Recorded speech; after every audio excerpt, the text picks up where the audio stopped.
Boa noite, meus amigos. Chegando o nosso horário. Hoje, dia 25 de novembro de 2021, quinta-feira, é o horário da nossa palestra pública, do nosso estudo do Evangelho, porque as nossas palestras de quinta-feira, salvo o mês de setembro, que esse ano nós dedicamos à questão da sustentabilidade, ela é toda voltada, dedicada ao estudo do Evangelho.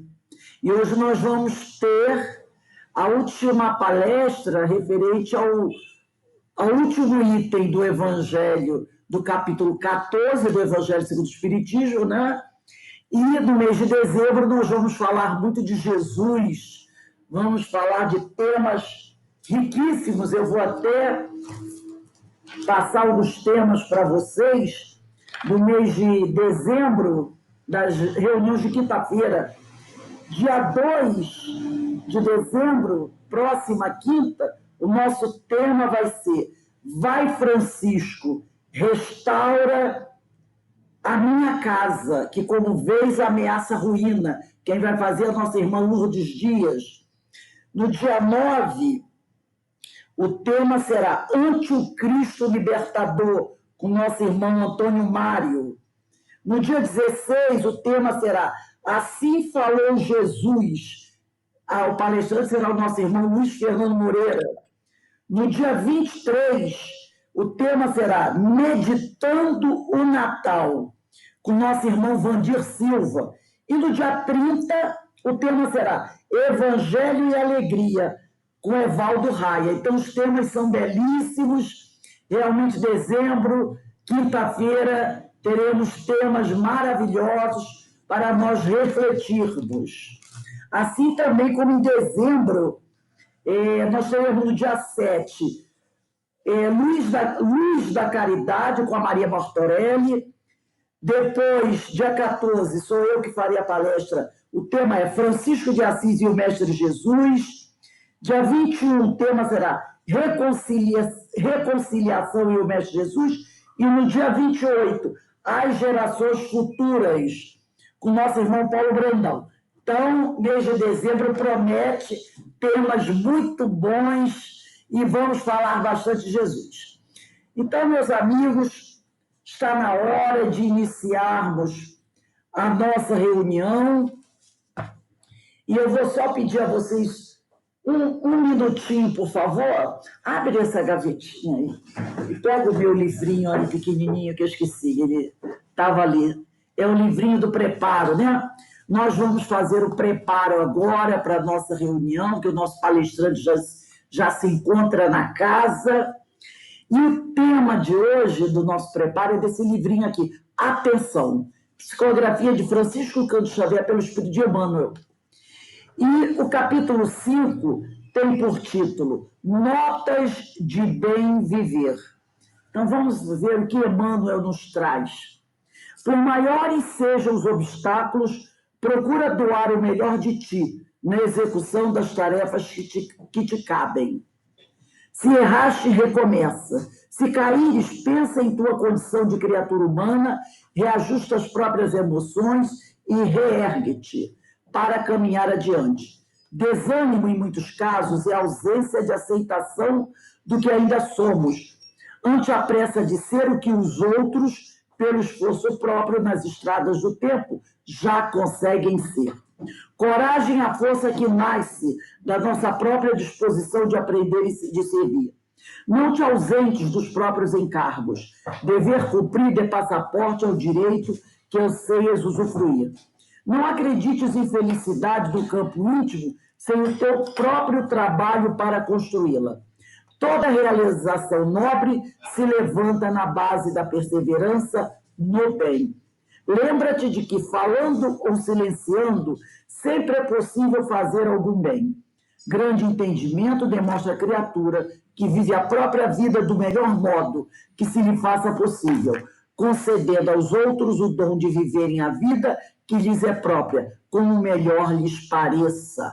Belíssima página de Emmanuel, não é?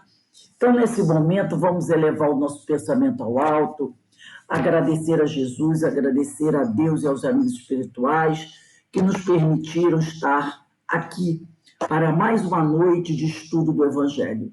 Que esse Evangelho, Senhor, promova um pouco mais de transformação dentro de cada um de nós, para que assim, Senhor, possamos nos transformar naquele trabalhador eficiente e responsável que o Senhor tanto necessita na sua seara, onde se encontram inúmeros trabalhadores sofrendo, inúmeros companheiros e irmãos nossos necessitados de uma prece, de uma palavra, de um consolo, da tua compaixão, Senhor.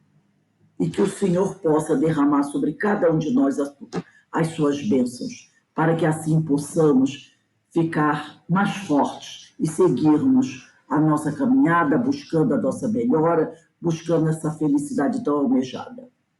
E assim, envolvidos por essas vibrações amorosas, te pedimos, Pai, que nos abençoe e seja conosco sempre. Bem, meus irmãos, como eu falei, nós estamos hoje recebendo o nosso irmão Alberto, que fará o nosso estudo da noite de hoje. E o tema é do Evangelho segundo o Espiritismo, capítulo 14, que tem por título Honrai a vosso pai e a vossa mãe, Instruções dos Espíritos, item 9, a ingratidão dos filhos e os laços de família. Alberto, você tem até 8h35, tá? Para fazer as suas explanações. Que o Senhor te abençoe. Então, vamos pensar e refletir com as orientações que o nosso irmão Alberto vai trazer para nós nessa noite.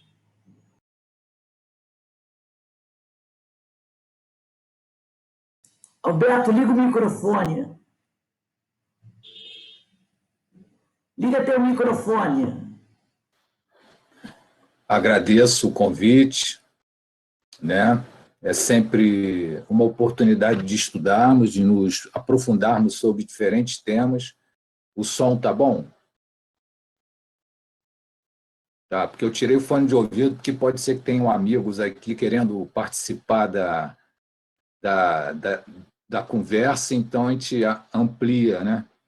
Então, esse tema é muito rico e, de acordo com o texto de abertura, né, o ponto do bem viver, o Evangelho, como foi dito, nos permite um caminho de transformação, e esse tema de hoje ele é muito ligado diretamente a todos nós, porque coloca questões inerentes à família, onde nós, a célula máter, da onde nós saímos, e nessa condição de família, né, todos nós somos filhos, muitos temos irmãos, outros já foram pais, né, temos primos, então nós temos relações familiares, e nessas relações familiares a gente tem questões que precisam ser assim analisadas através desse texto. Então, esse capítulo 14, do honrai vosso pai e vossa mãe, o item 9, a ingratidão dos filhos e os laços de família. Esse texto é de Santo Agostinho, e ele começa assim: a ingratidão é um dos frutos mais imediatos do egoísmo, e sempre revolta os corações honestos. Porém, a ingratidão dos filhos em relação aos pais tem um caráter ainda mais odioso. É especialmente sobre esse ponto de vista que vamos considerá-la. Então, Santo Agostinho vai trazer essa questão para o nosso estudo, para analisar-lhes as causas e efeitos, as causas dessa situação que ocorre em família. Nessa, como em outras questões, o Espiritismo vem trazer esclarecimentos para um dos problemas do coração humano. Então, a gente observa que, dentro da família, ocorrem situações de ordem, né, moral, de sentimentos. Então, várias situações se dão de acordo com o patamar, né, de conquistas morais de cada elemento da família. E muitas das vezes a gente se depara com a ingratidão.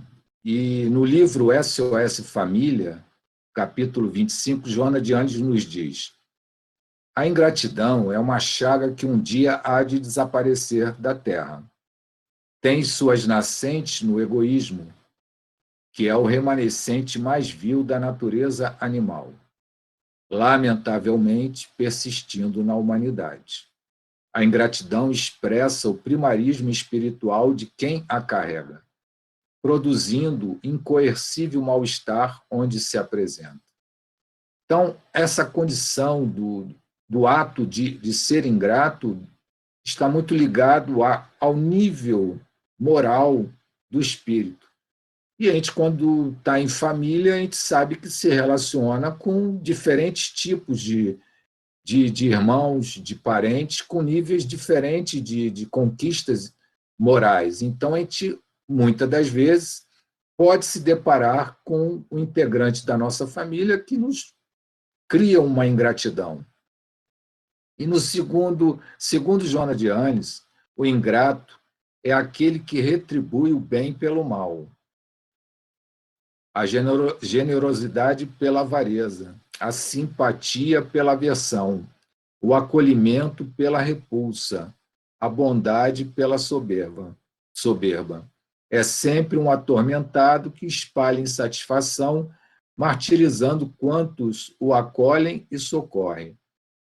Então, diante disso, a gente percebe, né, que a gente sempre pode ter essa experiência de ter uma pessoa ingrata no nosso relacionamento.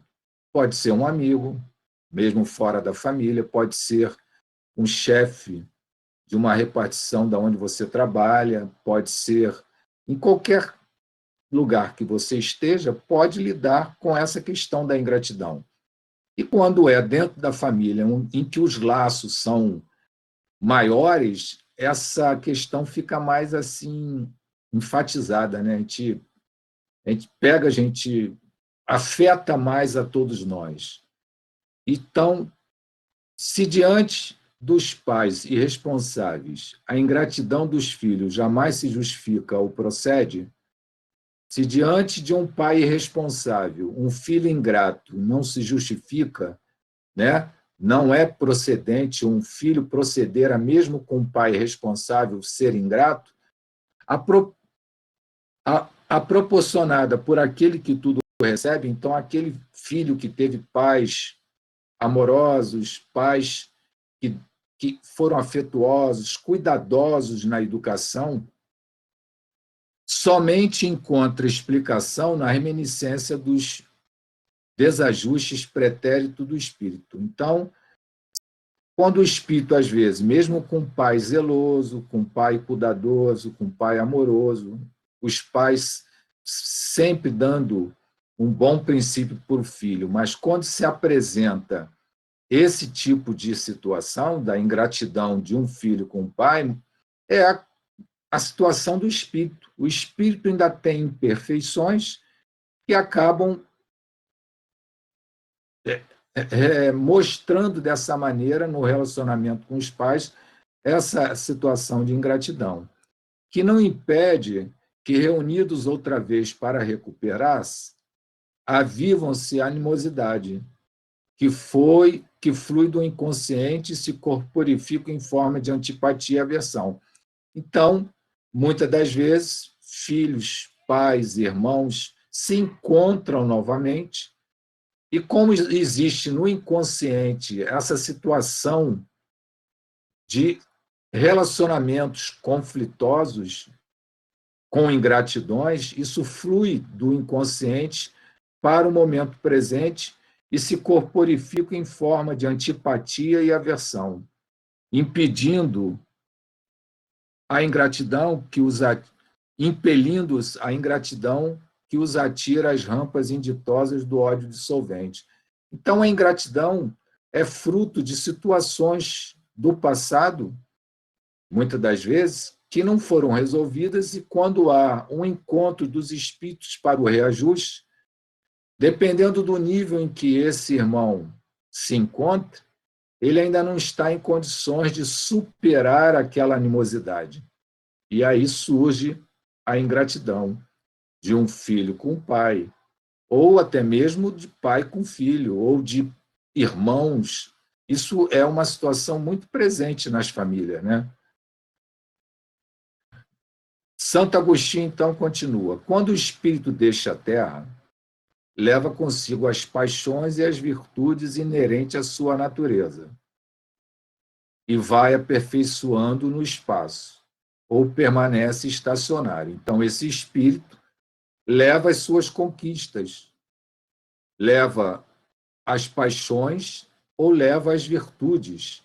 E essa situação vai se aperfeiçoando no espaço, ou o espírito não consegue superar todas essas paixões e permanece estacionário, até o momento em que sinto o desejo de ver a luz.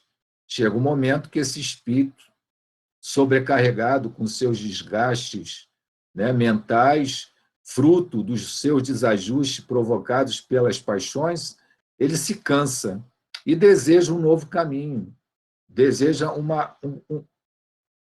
ver a luz, ver um novo proceder. Muitos partem da terra levando ódios violentos e desejos de vingança que não foram satisfeitos. Porém, dentre eles, alguns mais avançados, é permitido entrever uma ponta de verdade e assim reconhece os funestos efeitos de suas paixões, tomando então boas resoluções. Então, tem espíritos que, mesmo desencarnando com paixões, tem um patamar mais avançado e consegue então deslumbrar, né, uma nova oportunidade de restaurar esses desajustes. E aí tomam a boa resolução de buscar reencarnar. Compreendem que para ir até Deus só existe uma senha: a caridade. Ora, não há caridade sem esquecimento dos ultrajes e das injúrias.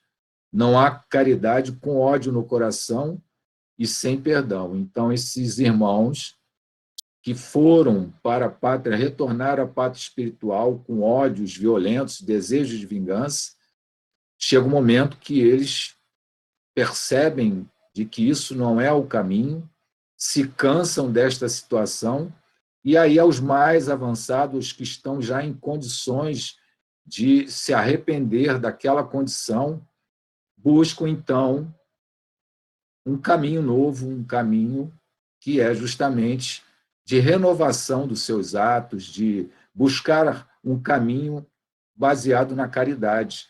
Porque a caridade, sem o esquecimento dos ultrajes e das injúrias, não é possível.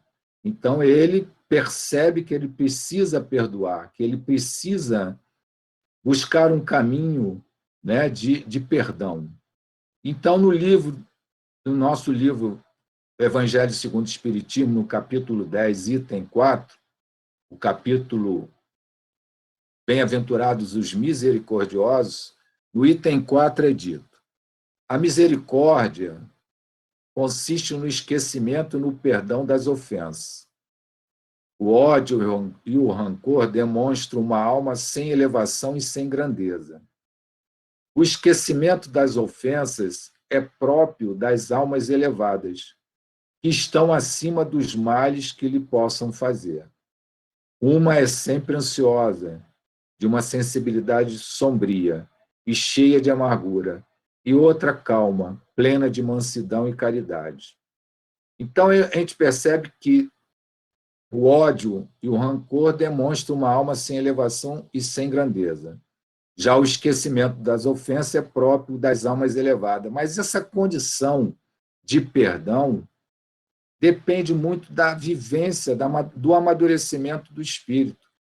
Porque, dependendo da situação que o espírito se encontra, ele fica preso à vingança. Ele vibra, muitas das vezes, na raiva, no ódio.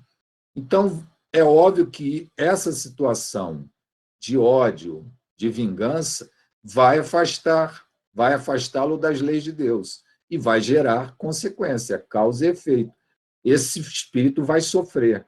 E com o sofrimento, com a dor, né, ele vai ter a percepção de que necessita se reajustar à lei. Então, ele percebe que o caminho é do perdão. Então, o perdão vai depender muito de um processo, de uma condição do espírito. O perdão não é um piscar de dedo, um estalar de dedos, não é possível. O perdão, mesmo que o perdão seja algo que gere um mal para o espírito, mas enquanto ele não perceber que esse mal gerado pela vingança, pelo ódio, gera um mal para si próprio, ele vai passar por todas as consequências daquele ato, até perceber, num determinado momento, que o caminho não é do ódio e da vingança. E aí ele desperta, de acordo com o seu amadurecimento, para o perdão, que o perdão é um processo que não pode surgir de uma hora para outra, ele precisa passar pelas experiências das dores da vida para perceber que aquele ato de ódio e rancor não é produtivo. Infeliz daquele que diz, eu nunca perdoarei, porque se não for condenado pelos homens, certamente será por Deus. Aí, no caso, por Deus, vamos entender isso. Deus é de infinito amor, soberanamente bom e justo. Ele está sempre nos amparando, por mais que possamos praticar equívocos. O que Santo Agostinho está querendo dizer, que certamente será julgado por Deus na condição da nossa consciência. Nós é que iremos, o nosso juiz consciência é que nos gerará essas consequências. Nós, diante de nossa consciência, que vamos ter esse conflito, esse julgamento. Com que direito reclamaria o perdão das próprias faltas se não perdoa a dos outros? Jesus nos ensina que a misericórdia não deve ter limite. Quando diz para perdoarmos o nosso irmão, não 7 vezes, mas 70 vezes 7 vezes. Então, o caminho é o perdão.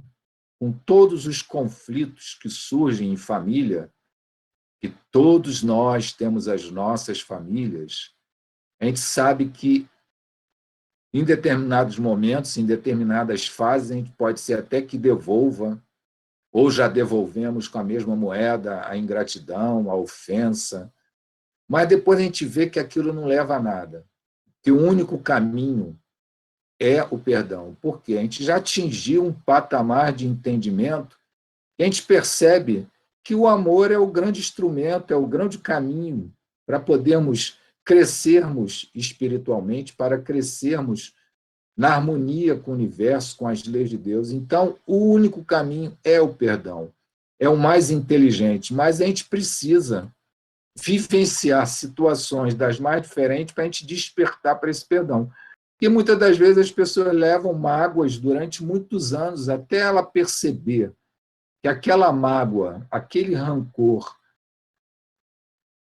a prejudica, leva muito tempo. Eu já vi muitos amigos nossos comentarem sobre essas situações de conversas com outras pessoas em que tem pessoas que falam daquela mágoa durante anos e anos e anos, porque não percebeu como aquilo é maléfico na sua vida. E chega um momento que a pessoa, porque se você não perdoa, se você não vive o amor, vai gerar consequências. A dor é inevitável, porque você está se distanciando das leis de Deus. Então, vai haver consequências. E aí, diante de várias consequências na vida de cada um, a pessoa percebe, cansa e vê, pelo amadurecimento conquistado através da dor, ou talvez até do sofrimento, que o caminho mais correto é o perdão.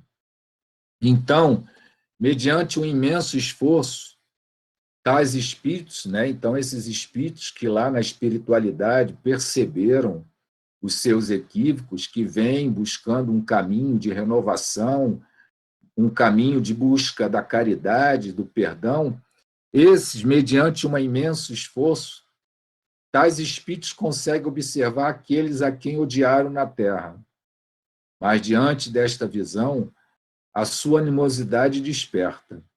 revoltam-se com a ideia de perdoá-los, ainda mais com a de renunciarem a si mesmos, que são espíritos egoístas, então o perdão é renunciar a si próprio. E principalmente com o de amarem aqueles que foram talvez causadores da destruição de sua fortuna, de sua honra, de sua família.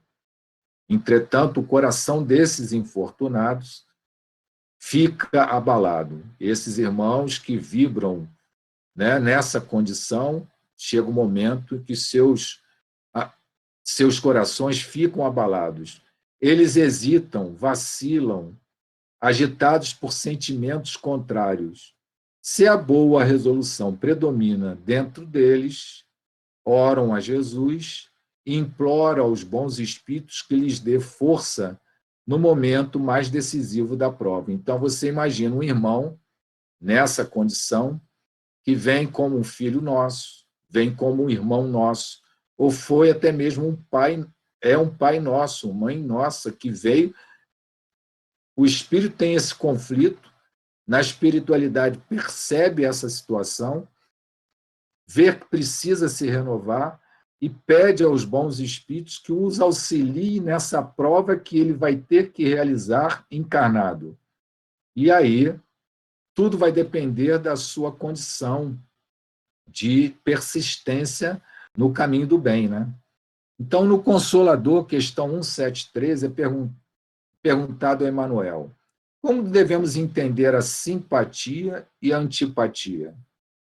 A simpatia ou antipatia têm suas raízes profundas no espírito, na sutilíssima entrosagem dos fluidos peculiares a cada um, e desde o pretérito delituoso em iguais circunstâncias.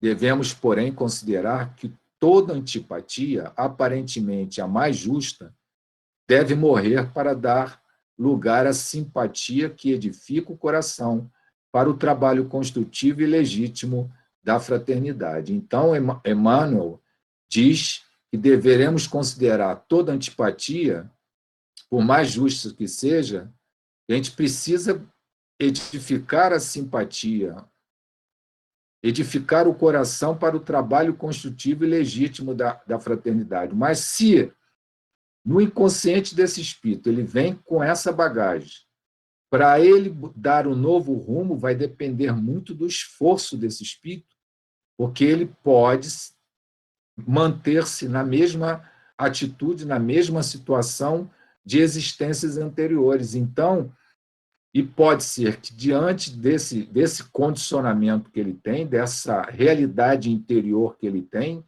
fruto, né, do que vem do inconsciente, ele se mantenha nas mesmas atitudes.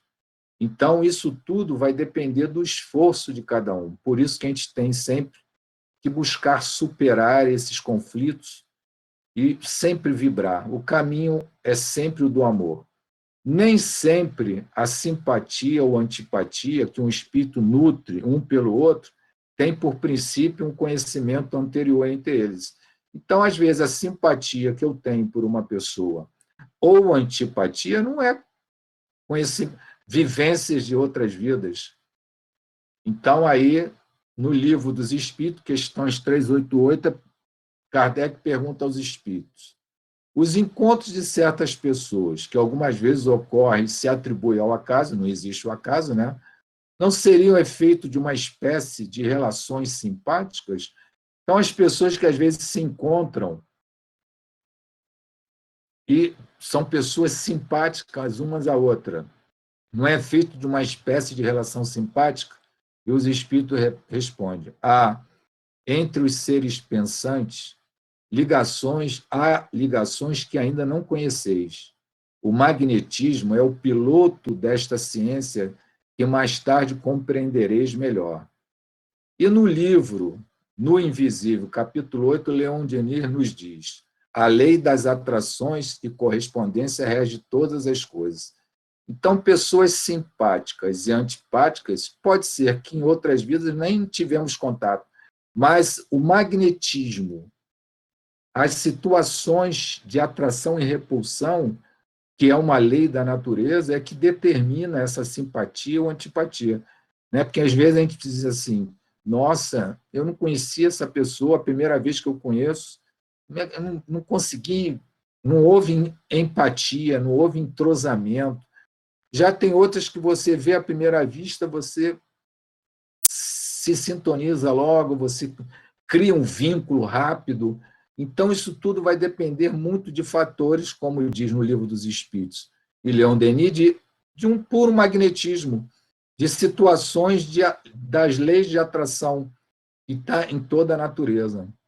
Enfim, continua Santo Agostinho, após alguns anos de meditações e de prece, o espírito se aproveita de um corpo, então depois, na parte espiritual, ele percebendo que o caminho que ele tomava era um caminho que deixava ele abalado, né?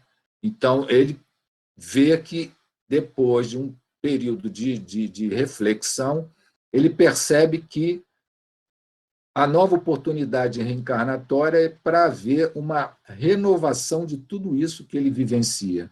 Então, por fim, alguns anos de meditação e de prece, o espírito se aproveita de um corpo que se prepara na família daqueles em que ele detestou e pede aos espíritos encarregados de transmitir as ordens supremas para ir cumprir na Terra os destinos daquele corpo que acaba de se formar.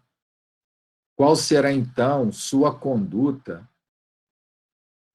nessa família? Ela dependerá da maior ou menor persistência das suas boas resoluções que tomou. Então, a atitude desse espírito que encarna numa família para gerar um reajuste, tudo vai depender das suas boas resoluções. O contato incessante com os seres que ele odiou é uma prova terrível, sob a qual, às vezes, sucumbe se a sua vontade não for bastante forte. Agora, a gente tem que também levar em conta o seguinte: muitas das vezes um espírito nessa condição vem, mas depende também de toda a estrutura da família, porque se você tem um chefe de família ou um pai, né? Chefe é mais, a gente usa esse termo às vezes, o chefe, o pai, ou a mãe de família, se são desajustados, vai haver desajustes naturais na família. E um espírito que vem com essa questão de ter que reajustar entre os seus questões do passado, se encontra um ambiente já desajustado, é uma prova muito maior, porque ele vai ter que superar todos os conflitos daquela convivência. Agora, se o reajuste se dá entre uma família equilibrada, a possibilidade dele poder superar aquela condição vai ser maior. Mas Deus faz tudo com perfeição. Se ele veio também numa família desajustada, é para que ele precise criar o seu caminho de ajuste dentro daquele desajuste. Então, Deus faz tudo perfeito. Tudo está dentro da perfeição de Deus. Então, nada escapa ao seu critério, né, de perfeição. Então, no site A Luz do Espiritismo, temos o texto Família, seus conflitos. De acordo com os postulados espíritas, o lar terrestre é o local onde os espíritos encarnados estão se encontrando para as necessárias realizações, ou se reencontrando para os inadiáveis acertos, em virtude de certos compromissos que uns assumiram perante os outros no decorrer das sucessivas encarnações. Torna-se compreensível, portanto, o fato de a grande maioria dos relacionamentos familiares carecerem de certa harmonia, pois cada um dos seus componentes pode possuir realidades íntimas bastante específicas e, nesse ambiente, exteriorizar muito dos conflitos e necessidades que ainda carrega. Então, as famílias, muitas das vezes, nós temos, cada espírito, né, a sua realidade íntima. Espíritos ainda que apresentam imperfeições muito acentuadas. E quando encontra uma questão dentro da família em que já existe o conflito, fica mais difícil Esse é justo, mas é necessário que se dê, né, o esforço de cada um, para que possa, dentro de cada situação de vivência, ele haver o reajuste. Isso tudo vai depender do amadurecimento de cada um. Eu conheço famílias que, depois de muito tempo de conflito, de situações que foram se dando, as coisas foram se ajustando. Outras, até hoje, o conflito existe, porque os elementos têm dentro de si essas questões, e se não tiver o despertamento de dar um novo rumo às tendências, impulsos e condicionamentos, fica difícil. Então, Santo Agostinho diz: ó espíritas, compreendei agora o grande papel da humanidade. Compreendei que, quando gerais um corpo, a alma que nele encarna vem do espaço para progredir. Tomai conhecimento dos vossos deveres e usar todo o vosso amor na tarefa de aproximar essa alma de Deus.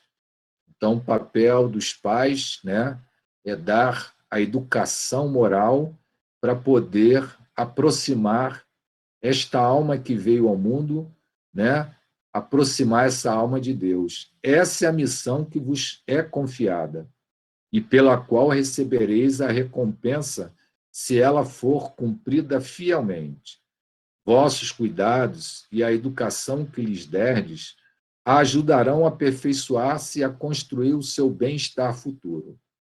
Lembrai-vos de que cada pai e cada mãe, Deus perguntará: que fizestes da criança que foi entregue aos teus cuidados?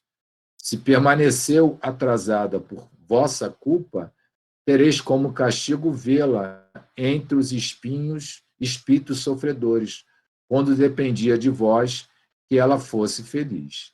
E aí a gente vê que, muitas das vezes, o pai dá todo o princípio, dá toda a educação moral do filho, mas o filho ainda tem questões na sua natureza íntima que acaba se desviando do caminho.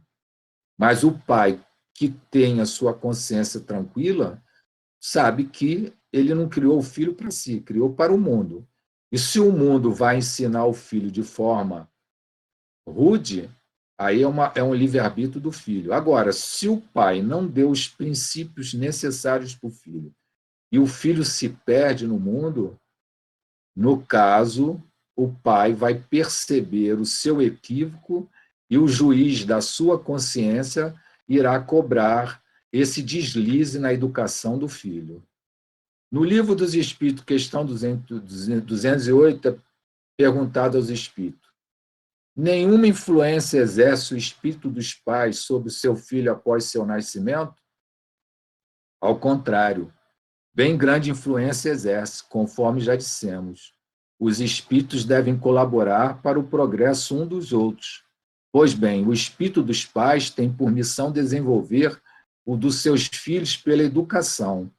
E para eles uma tarefa, serão culpados se nisso falirem.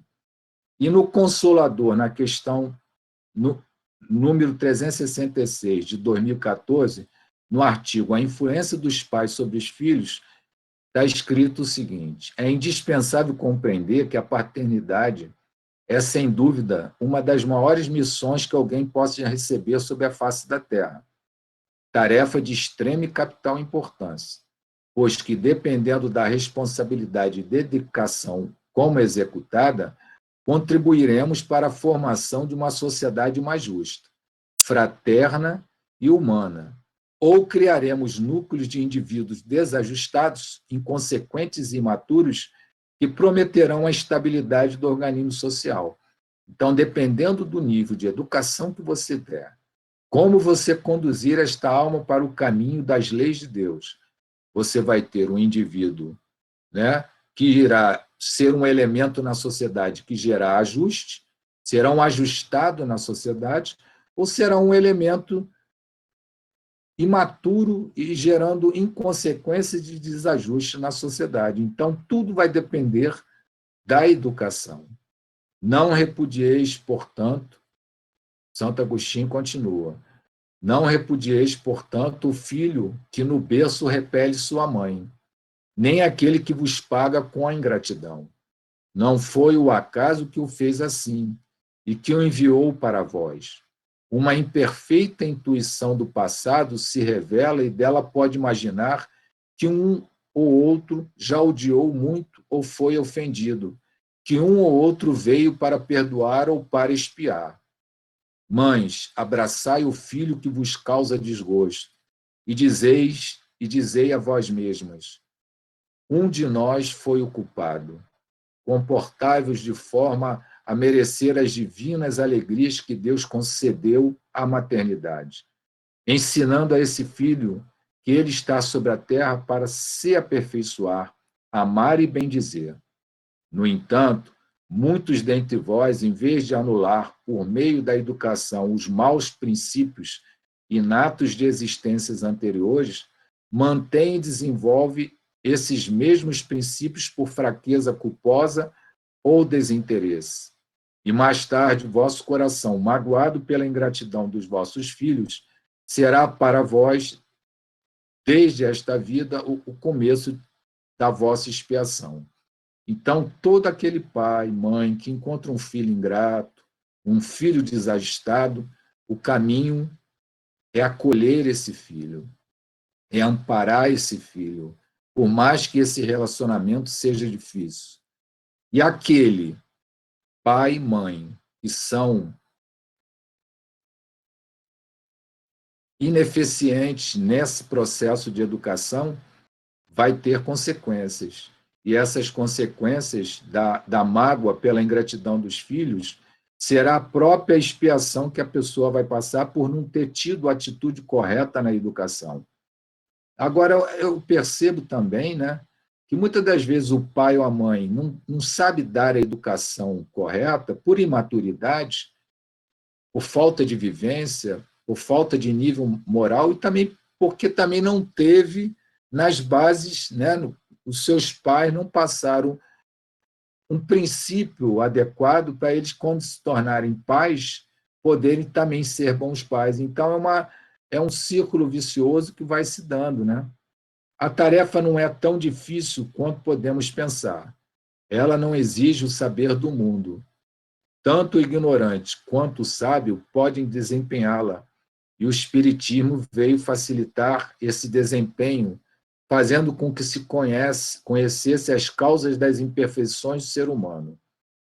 Então, no livro Pensamento e Vida, capítulo 12, com o título Família, Emmanuel Fallos comenta o seguinte: temos, assim, no grupo doméstico, os laços de elevação e alegria que já conseguimos tecer, por intermédio de amor louvavelmente vivido, mas também as algemas de constrangimento e aversão, nas quais recolhemos de volta os clichês inquietantes que nós mesmos plasmamos na memória do destino e que necessitamos desfazer, à custa de trabalho e sacrifício, paciência e humildade, recursos novos com que faremos nova produção de reflexos espirituais, suscetíveis de anular os efeitos de nossa conduta anterior conturbada e infeliz. Então, na família, os laços, né, pode ser de elevação e alegria, mas também podem ser algemas de constrangimento e aversão. Então, nessas questões, é a oportunidade que nós temos de poder reparar aquilo que fizemos, reparar aquela convivência conflituosa, e tudo dependerá das nossas decisões, do nosso livre-arbítrio, de fazer as boas escolhas para conduzirmos esse relacionamento, né, de forma sadia, equilibrada, harmoniosa. Então, Santo Agostinho continua: desde pequenino, a criança manifesta seus instintos bons ou maus que traz de existências anteriores. É preciso que os pais se dediquem a estudá-los. Todos os males têm seu princípio no egoísmo e no orgulho. Observai, pois, os menores sinais que possam revelar o germe desses vícios e tratai de combatê-los logo, não deixando que criem raízes profundas. Então, cabe aos pais e percebendo, né, as más tendências, as más inclinações do filho, e ir já lapidando e burilando esse espírito para que nas idades, nos períodos da infância, possam ser burilado esse espírito. Fazei como bom jardineiro, que arranca os maus rebentos à medida que eles vão surgindo na árvore. Se deixardes que o egoísmo e o orgulho se desenvolvam, não vos espanteis por mais tarde serdes pagos com a ingratidão. Quando os pais fazem tudo o que devem para o adiantamento moral de seus filhos, porém, mesmo assim, não alcançam êxitos, ele não tem de que se lamentar e sua consciência pode ficar tranquila. Quanto à tristeza bem natural que eles sentem pelo fracasso de seus esforços. Então, se o pai teve todo o procedimento, toda a atitude de educação do filho, mas o filho apresenta desvios morais, o pai sabe que cumpriu com o seu dever. Isso é um alívio. Agora, aquele que não cumpriu com o seu dever, né, que percebe que o que o filho é fruto do seu fracasso na educação, isso aí é um fardo. Deus lhes reserva uma imensa consolação pela certeza de que trata apenas de um atraso, de que em outra existência lhes será permitido acabar a obra começada nesta, e que um dia o filho ingrato os recompensará com seu amor. Então, aquele pai que tudo deu ao filho, os princípios corretos, e que o filho ainda é ingrato ou com imperfeições muito acentuadas, esta vai ser dada a nova encarnação para que haja o ajuste definitivo e a possibilidade desse filho ser verdadeiramente aprimorado no caminho correto. No livro Pensamento e Vida, capítulo 13, está Filhos, o capítulo Filhos. Não podemos, pois, esquecer que na Terra nossos filhos, embora carreando consigo a sedimentação das experiências passadas em estágios anteriores, são companheiros que nos retomam transitoriamente o convívio, quase sempre para se registarem conosco, aos impositivos da lei divina, necessitados quanto nós mesmos de provas e ensinamentos, no que tange ao trabalho da regeneração desejada.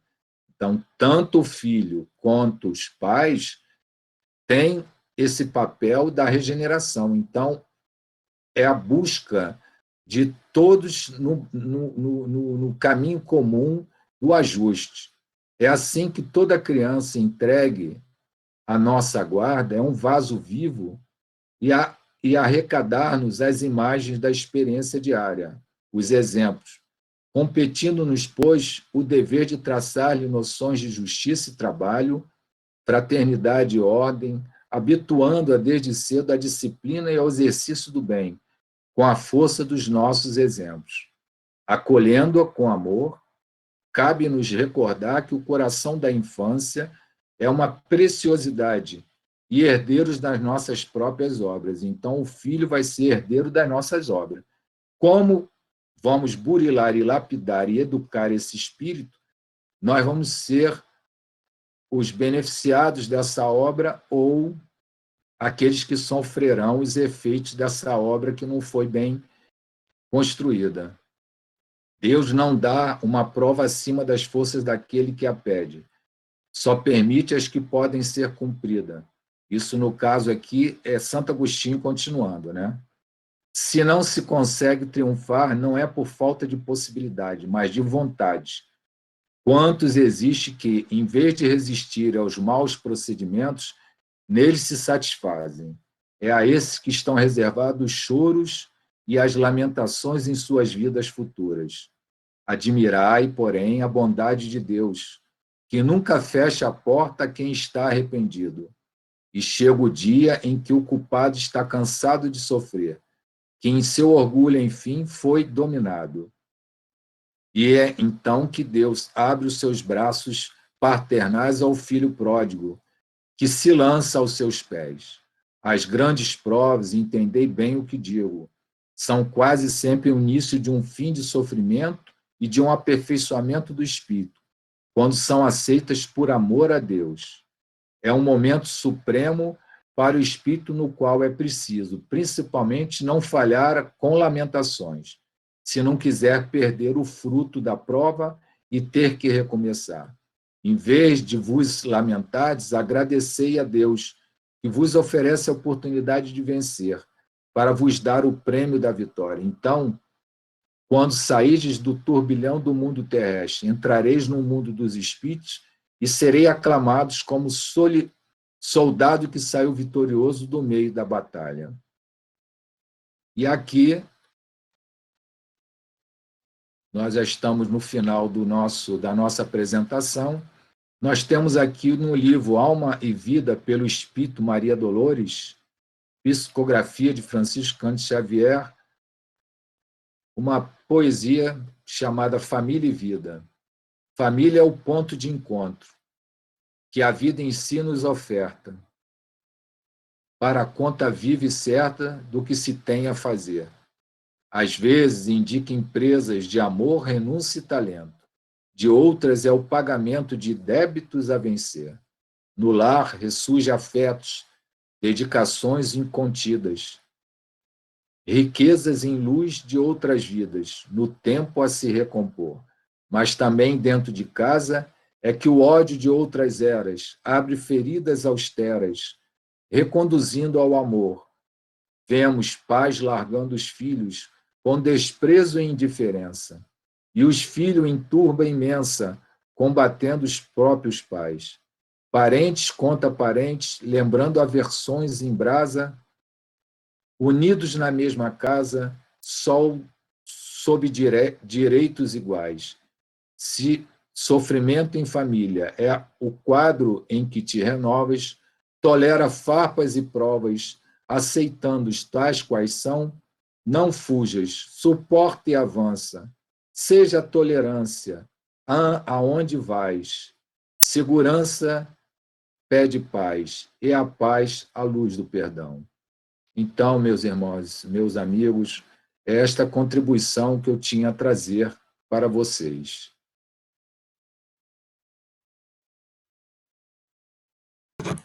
Obrigado, meu irmão Alberto. Realmente esse tema família é um tema muito profundo e foi muito bom a gente encerrar o estudo do Evangelho esse ano, capítulo 14, encerramos o capítulo 14 com essa palestra sobre família, porque em dezembro serão outros temas que não tirados aqui do Evangelho. O Evangelho só retorna mesmo agora no capítulo 15, em janeiro.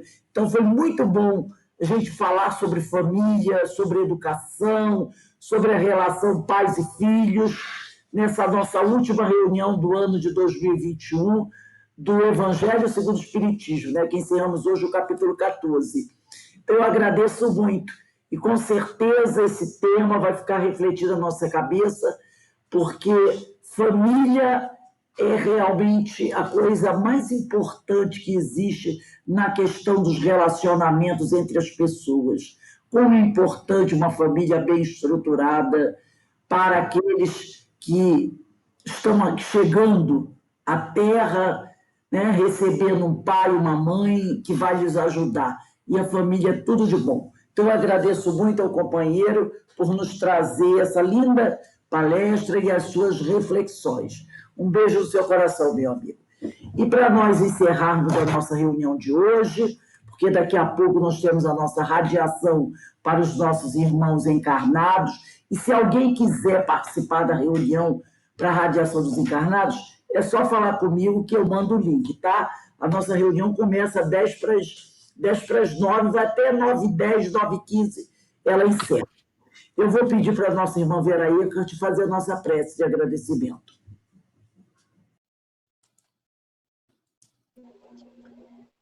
Então, unindo os nossos pensamentos, elevando a Deus, a Jesus, aos nossos tutores nessa presente reencarnação, Vamos envolver os nossos familiares, especialmente os mais difíceis, especialmente aqueles que demandam de nós mais energia,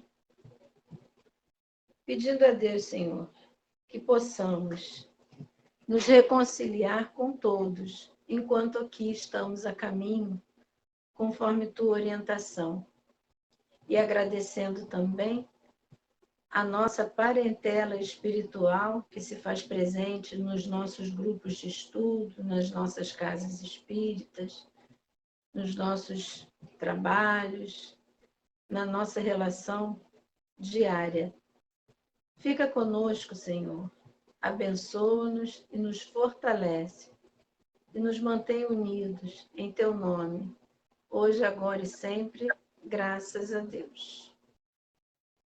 Boa noite, gente. Boa noite. Verinha. Meus irmãos, Boa noite. Obrigada, Também. Alberto. temos aqui. Obrigada, Alberto. Boa noite, pessoal. Obrigada. Excelente. Alberto, obrigada. Boa noite a todos. Tchau, gente. Obrigado. Beijo em todos. Até amanhã. Tá bom, Até amanhã. obrigada. Tchau, Aninha. Abraço aí pro seu Valdir, pro Menezes, pra minha irmã Regina. Um beijo Tchau, para obrigada. Fique Tchau, tchau. Até amanhã.